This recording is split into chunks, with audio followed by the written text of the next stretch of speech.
அனைவருக்கும் வணக்கம். பாக்கியலட்சுமி சீரியலில் இன்றைக்கி என்ன கதை நடந்துச்சுன்னு பார்க்கலாம். கோபி வந்து அவங்க அம்மாவுக்கு சாப்பாடு கொண்டு வராங்க.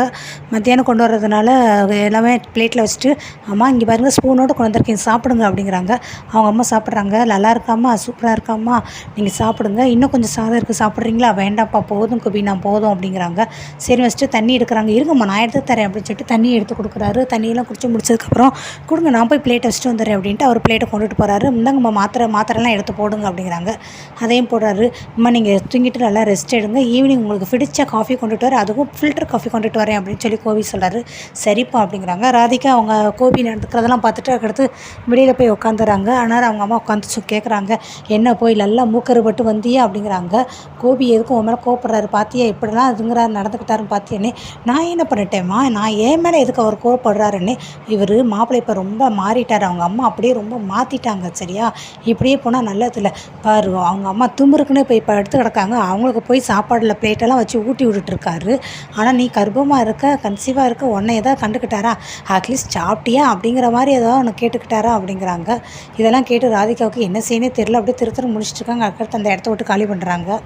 நெக்ஸ்ட்டு பாக்கியா வீட்டில் கிச்சனை காட்டுறாங்க. பாக்கியா, ஜெனி, அவங்க அமிர்தா எல்லாருமே சமைச்சிட்டு இருக்காங்க. இனி யாரும் வராங்க. ஐயோ நம்மளும் இந்த இடத்துல போனால் நம்மளையும் சமைக்க வச்சுருவாங்களே, ஏதாவது வேலை சொல்லி டார்ச்சர் பண்ணுவாங்களே, எப்படியே எஸ்கேப் ஆயிடணும் அப்படின்ட்டு இனி அந்த இடத்த விட்டு எஸ்கேப் ஆக பார்க்குறாங்க. பாக்கியா பார்க்குறாங்க. இனியா இங்கே வா அப்படிங்கிறாங்க. என்னம்மா சொல்லு, நான் இங்கேருந்தே கேட்குறேனே, இங்கே வாங்குறேல வா அப்படிங்கிறாங்க. என்னம்மா அப்படிங்கிறாங்க.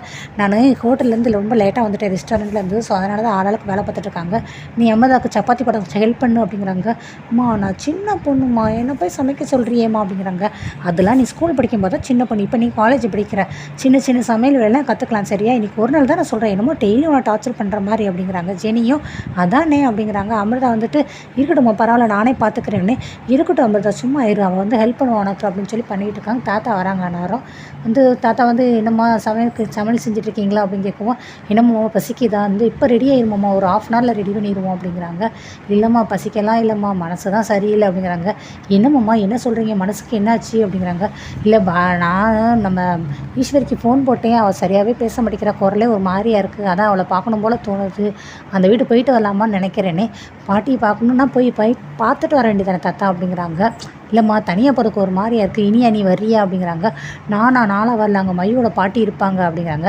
எல்லா வீட்லையும் இந்த பாட்டி தான் பிரச்சனை என்ன அப்படின்னு சொல்லி தாத்தா சொல்கிறாங்க.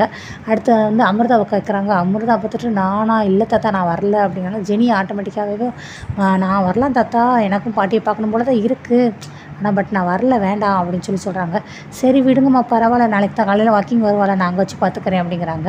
ஆனால் ஒரு பைக் வந்துட்டு மாமா நான் வரேன் மாமா அத்தையை பார்க்குறதுக்கு, எனக்கு அத்தையை பார்க்கணும் போல் இருக்குது, நான் வர்றேன் அப்படிங்கிறாங்க. நீ எப்படிம்மா அந்த வீட்டுக்கு அப்படிங்கிறாங்க. பரவாயில்ல மாமா நான் வரேன் உங்கள் கூட துணைக்கி, அப்படியே நம்ம சாப்பிட்றதுக்கு சப்பாத்தி சமைச்சு முடிச்சிடலாம், எடுத்து கொண்டு போகலாம், அத்தை சாப்பிட்டா இல்லாட்டினா இருக்கட்டும் அப்படிங்கிறாங்க. சரிம்மா நீ முடிச்சுட்டு என்ன கூப்பிடு அப்படிங்கிறாங்க. இவங்க எல்லாத்தையும் பேக் பண்ணி எல்லாத்தையும் எடுத்து வச்சிடுறாங்க. அத்தையை கொண்டுட்டு போகிறேன், நீங்கள் எல்லாம் சாப்பிட்ருங்க அப்படின்ட்டு பேக் பண்ணிவிட்டு தாத்தாவும் வந்துடுறாரு. போகலாமா மாமான்ட்டு அவங்க வந்துடுறாங்க. காலிங் பெல் அடிக்கிறாங்க. ஆனால் அவங்க அம்மா ராதிகா அவங்க அம்மா நான் போய் பார்க்குறேன், நீ இல்லைம்மா இருக்கட்டும் நீ இரு நான் போகிறேன்ட்டு ராதிகா போய் டோர் ஓப்பன் பண்ணுறாங்க. நின்று அப்படியே ஷாக் ஆகிடுறாங்க. ராதிகா என்ன பேசுனே தெரியல. ராதிகா ஒன்றும் பேசாமல் இருக்காங்க. பாக்கியா சொல்கிறாங்க, மாமாவுக்கு அத்தையை பார்க்கணும் போல் தோணுச்சு, அதனால தான் கூட்டிகிட்டு வந்தேன் அப்படிங்கிறாங்க. அதுக்குன்னு சத்தத்தை கேட்டு ஈஸ்வரி வந்துட்டு அடடே வாங்க உள்ளே வாங்க பாக்கியா, வா பாக்கியா அப்படிங்கிறாங்க.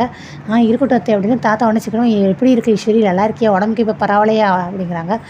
நல்லா இருக்கேன் அப்போ பரவாயில்ல அப்படிங்கிறாங்க. பாக்கியா கேட்குறாங்க சாப்பிட்டீங்களா அத்தை அப்படின்னு. அப்படியே சைலண்ட்டாக இருக்காங்க. வாங்க அத்தை நீங்கள் வந்து உட்காருங்க சாப்பிடுங்கன்ட்டு சொல்லி எடுத்து எல்லாத்தையும் பரிமாறுறாங்க.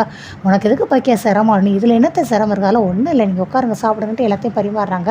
மாத்திரைலாம் போட்டியா அப்படின்னு சொல்லி தாத்தாவும் அன்பாக பாசமாக கேட்குறாரு. பக்கத்தில் ராதிகா அவங்க அம்மாவும் பக்கத்தில் உட்காந்துருக்காங்க. ராதிகா லேப்டாப் ஒர்க் பண்ணிகிட்டு இருக்காங்க.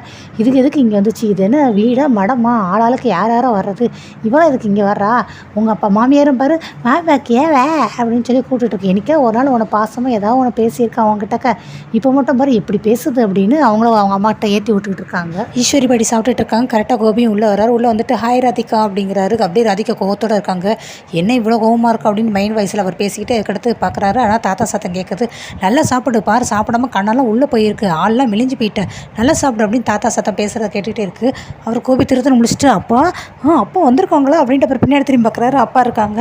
அப்பா வாங்கப்பா எப்போ வந்தீங்க, இப்போ தான் வந்தீங்களா அப்படின்னு கேட்குறாரு. ஆமாம் இப்போ தான் வந்தேன் அப்படிங்கிறாங்க. அடுத்து சாப்பிடுல சாப்பிடு அப்படின்னு சொல்லி பார்த்து சொல்லிகிட்டே இருக்காரு. ஆனால் பாக்கியா தான்டா கொண்டுட்டு வந்தா, எனக்காக அங்கே சாப்பாடெலாம் கொண்டு வந்திருக்கா அப்படிங்கிறேன். சாரிம்மா உங்களுக்கு லேட் ஆகிடுச்சோ என்னமோன்னு சொல்லி ஒரே பதட்டத்தோடு தான் வந்து கொண்டு வந்துட்டேன் சாப்பாடை. சரி இதை சாப்பிட்டீங்களா, சாப்பிட்டுக்கோங்க அப்படின்னு சொல்லி சொல்கிறாங்க. பாக்கியா வச்சுருக்காங்க. நீ உட்காருப்பா அப்படிங்கிறாங்க. இல்லைம்மா பரவாயில்ல இருக்கட்டும் அப்படிங்கிறாங்க. இதெல்லாம் ராதிகா பார்த்து கோவப்படுறாங்க. ஆனால் கோபி அவங்க அப்பா கூட அம்மா கூட சிரிச்சு பேசிட்டு அதை பார்த்து ராதிகாவுக்கு இங்கே ரொம்ப கோபம் வருது. அதுக்கடுத்து அவங்க அப்பா கிளம்பிடுறாரு. சரி ஈஸ்வரி நாங்கள் போயிட்டு வரோம், உடம்ப பத்திரமா பார்த்துக்கோ சரியா அப்படிங்கிறாங்க. சரிங்க அப்படிங்கிறாங்க. இங்கிட்டு வந்துடுறாரு. தாத்தா வந்து பார்த்துட்டு அவங்க ராதிகா பக்கத்தில் இருக்கிறவங்க அம்மாவெலாம் பார்த்துட்டு அப்படியே அப்படின்னு சொல்லிட்டு ரொம்ப அப்படியே ஒரு மாதிரி வெக்ஸாக ஒரு மாதிரி வரப்பா அப்படியே பார்த்துட்டு சரி நான் போயிட்டு வரேன் பாய் அப்படின்னு தாத்தா ரொம்ப ஸ்மார்ட்டாக சொல்கிறாரு. பாட்டியும் பாய்ங்கிறாங்க. 2 பேரும் டாட்டா காமிச்சிட்டு போயிடுறாங்க. இதெல்லாம் பார்த்துட்டு ராதிகாவுக்கு பயங்கரமாக கோபம் வருது. இது கோபி வந்துட்டு ஐயோ அப்படின்ட்டு சரி அந்த இடத்த விட்டு அப்படியே எஸ்கேப் ஆயிடுறாரு. அடுத்து வீடை கட்டுறாங்க. பாக்கியா இனியா 2 பேரும் உட்காந்து இனியாவுடைய ப்ராஜெக்ட் பண்ணிட்டு இருக்காங்க. அதுக்கு பாக்கியா ஹெல்ப் பண்ணுறாங்க. இந்த கலர் எழுதுனா நல்லா இருக்கான்ட்டு எல்லாத்தையும் எழுதுறாங்க. சரி நீ ஒட்டிட்டு நான் போய் தாத்தா பார்த்துட்டு வரேன்ட்டு போகிறாங்க. தாத்தா நல்லா படுத்து தூங்கிடுறாரு. தாத்தாக்கு வாட்டர் பாட்டில் தண்ணி இருக்கான்னு செக் பண்ணுறாங்க. இருக்குது. அடுத்து வெளியில் வராங்க. இன்னும் முடியலையாடா அப்படிங்கிறாங்க. நல்லா இருக்காம்மா ப்ராஜெக்ட் நிஜமாவே புக்கில் இருக்க மாதிரி இருக்குதானே அப்படிங்க. சூப்பராக இருக்கடா அப்படின்னு சொல்லி பாக்கியா சொல்லிட்டு சரி நேரமாச்சு நீ போய் தூங்கு மீதியில் நான் பார்த்துக்கிறேன் அப்படின்னு சொல்லி அதை க்ளீனிங் ஒர்க் எல்லாம் பண்ணிட்டு இருக்காங்க. கரெக்டாக அவங்க பையன் வராரு. என்னம்மா பண்ணுறேன் இன்னும் இவ்வளோ நேரம் அப்படின்னு. இல்லைடா இனியா ப்ராஜெக்ட் ஒர்க் பண்ணிகிட்டு இருந்தா அது குப்பையாயிடுச்சு அதெல்லாம் க்ளீன் பண்ணிட்டு இருக்கேன்னு. இன்னுமாம்மா நீ இந்த வேலையெல்லாம் பார்த்துட்டு இருக்க வீடு நான் பார்க்குறேன் அப்படின்னு சொல்லி அவர் கீழே குனிஞ்சிருந்தாரு. டேய் நீ இப்போ தானே நீயே வந்திருக்க வீடு அதெல்லாம் ஒன்றும் இல்லை நான் பார்த்துக்கிறேன்னு. அம்மா இருக்கட்டும் நான் பண்ணுறேன்னு. நீ இருடா நான் பார்த்துக்கிறேன்னு சொல்லி பாக்கி எடுக்கிறாங்க. சரி நீ சொன்னாலும் கேட்க மாட்டேன் எடுத்துக்கோ அப்படிங்கிறாங்க. அடுத்து அவர் ஒரு மாதிரி டல்லாகவே உட்காந்துருக்காரு. ஏன்டா இப்படி இருக்குது அப்படிங்கிறாங்க. இல்லைம்மா கதையெல்லாம் ஓகே ஆச்சு எல்லா ப்ரொடியூசர்லாம் ஓகே பண்ணிட்டாரு எல்லாமே வந்துருச்சு. பட் அந்த ஸ்கிரிப்ட் எழுத என்னால் முடியலம்மா ஏதோ மைண்ட் ஒரு மாதிரி டிஸ்டர்பன்ஸாகவே இருக்குமா என்னால் கான்சன்ட்ரேஷன் கரெக்டாக பண்ண முடியலம்மா எங்கே தோற்றுருவேன்னு ரொம்ப பயமாக இருக்குமா அப்படின்ட்டு ஒரு மாதிரி அழுகிற மாதிரி ஃபீல் பண்ணுறாரு. டேய் என்னடா இப்படி இதுங்கிற அதெல்லாம் ஒன்றும் இல்லை நீ காலேஜ் படிக்கும்போது செமஸ்டர் எக்ஸாம் வந்தப்போ படிக்கவே முடியல படித்ததெல்லாம் மைண்டில் நிற்க மாட்டேங்குன்னு சொல்லி சொன்னேன் ஞாபகம் இருக்கா. அதுக்கப்புறமா நீ ரொம்ப ஃப்ரெஷ்ஷப் ஆகி அதை நல்லா கான்சன்ட்ரேஷன் பண்ணி நல்லா படித்தேன் அப்போ தான் நீ மார்க் வேறு ஹையஸ்ட்டாக எடுத்த நல்லா ஞாபகம் இருக்கும் உனக்கு. நீமோ எப்படிம்மா இவ்வளோ ஞாபகம் வச்சுருக்கேனே எனக்கு எல்லாரோட செமஸ்டர் மார்க்கும் இருக்குது.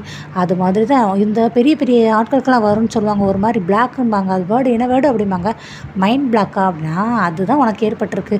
ஆமாம்மா நானும் அப்படி தான்மா நினைக்கிறேன் அப்படின்னு. நீ இந்த ஸ்ட்ரெஸ் எதுவுமே இல்லாமல் நீ அதிகாலே கொஞ்சம் சீக்கிரம் எழுந்துச்சி எழுதி பாருன்னே. அப்படியும் பார்த்துட்டேம்மா பட் தூக்கமே வர மாட்டேங்குது. தூங்கினா தானே நம்ம சீக்கிரம் எழுந்திக்க முடியும் சீக்கிரம் எழுத முடியும் அப்படிங்கிறாங்க. சரி நான் போய் உனக்கு நல்ல சூப்பரான ஒரு காஃபி எடுத்து வரட்டா நீ அதுக்கப்புறம் எழுதி நீ எழுதி கண்டிப்பாக போய் ப்ரொடியூசர்கிட்ட கொடுப்பேன். ப்ரொடியூசர் பார்த்துட்டு வா அப்படிம்பாரு. எப்படி சொல்லுவார் அப்படின்னு அவங்க அம்மா அவங்க அம்மா சொன்னதை பார்த்துட்டு எழுதி திருப்பி கேட்குறாரு. வா அப்படிம்பாரு. வா அம்மா நீ சொல்ல சூப்பராக இருக்குமா அப்படிங்கிற நான் ஆமாடா கண்டிப்பாக பாரு நான் டீ போட்டு எடுத்துகிட்டு வரேன் நீ குடிச்சிட்டு எழுதுறேன். நீ இருக்கிற வேலையில் இது வேறையா அதெல்லாம் ஒன்றும் வேண்டாம் நீ போய் படுமா அப்படிங்கிறாங்க. டேய் எனக்கு டீ வேணும்டா எனக்கு குடிக்கணும் போல் இருக்குது நான் போய் போட்டு இட்டு வரேன் அப்படிங்கிறாங்க. சரின்ட்டு இவர் உட்காந்து எழுதி யோசிச்சுட்டு இருக்காரு. ஆனால் அவங்க அம்மா வராங்க டீ கொடுத்துட்றாங்க குடி அப்படின்னு. குடிச்சு முடிச்சுட்டு எழுதுறாரு. ஆனால் சொல்கிறாங்க இப்போ நீ எழுது சரியா இங்கேயே உட்காந்து கூட எழுது நான் எதுவும் இங்கே இருக்கட்டுமா இல்லை இதாக போகலாமாம்மா நீ உட்காந்துருமா அதனால் ஒன்றும் இல்லைண்ணே. சரி நான் சைலண்ட்டாக பார்த்துக்கிட்டே இருக்கேன் நீ எழுது சரியா அப்படிங்கிறாங்க. அதே போல் சைலண்ட்டாக டீ குடிச்சிட்டு இருக்காங்க. அவர் மகன் அப்படி இப்படின்னு பயங்கரமாக யோசிச்சு எழுதிட்டே இருக்கார். இதோட இந்த எபிசோட் முடியுது.